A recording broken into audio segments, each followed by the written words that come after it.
David Licauco, may sweet comment sa TikTok video ni Barbie Forteza.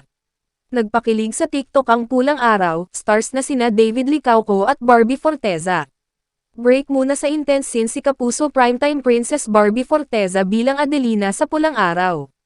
Base sa social media post ng award-winning Sparkle Talent, kasalukuyan siyang nagbabakasyon sa Chicago, Illinois kung saan naninirahan ang kapatid niyang si Gabriel Forteza Virneza.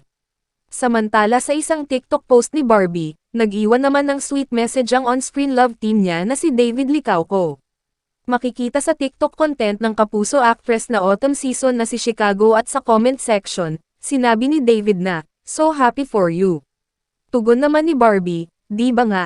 Ha woot woot." Marami namang fans nila ang kilig na kilig sa sweet exchange nilang dalawa.